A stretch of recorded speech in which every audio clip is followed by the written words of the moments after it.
మేడ్చల్లోని police training కాలేజ్లో నిర్వహించిన Dikshant పరేడ్లోని training పూర్తి చేసుకున్న 526 మంది సివిల్ కానిస్టేబుల్ పాల్గొన్నారు. ఈ కార్యక్రమానికి ముఖ్య అతిథిగా రాష్ట్ర ఇంటెలిజెన్స్ డీజీపీ శివాధర్ రెడ్డి పాల్గొని ఉత్తమ ప్రతిభ కనబర్చిన కానిస్టేబుళ్లకు అవార్డులు అందజేశారు. 9 నెలలుగా శిక్షణ పూర్తి చేసుకుని తెలంగాణ పోలీస్ శాఖలో చేరబోతున్న వారికి అభినందనలు, శుభాకాంక్షలు తెలియజేశారు. అనంతరం ఇంటెలిజెన్స్ డీజీపీ శివాధర్ రెడ్డి మాట్లాడుతూ శిక్షణ పూర్తి చేసుకున్న ప్రతి ఒక్కరూ మంచి సేవలు అందించాలని కోరారు.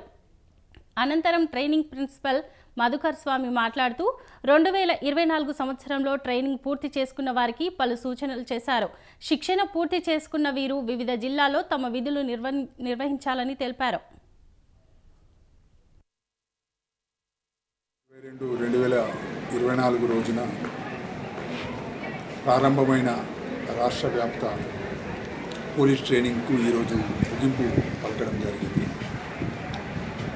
పోలీస్ ట్రైనింగ్ కాలేజ్ మేడ్చల్లో ఈరోజు 526 మంది సివిల్ కానిస్టేబుల్స్ తమ శిక్షణ పూర్తి చేసుకొని దీక్షాంత్ పరేడ్లో ఈరోజు పార్టిసిపేట్ అయినారు. సో వారందరికీ కూడా మా శుభాకాంక్షలు తెలియజేస్తున్నాం. వీరందరూ కూడా వివిధ నేరాలకు సంబంధించిన చట్టాలతో పాటు ప్రజల్లో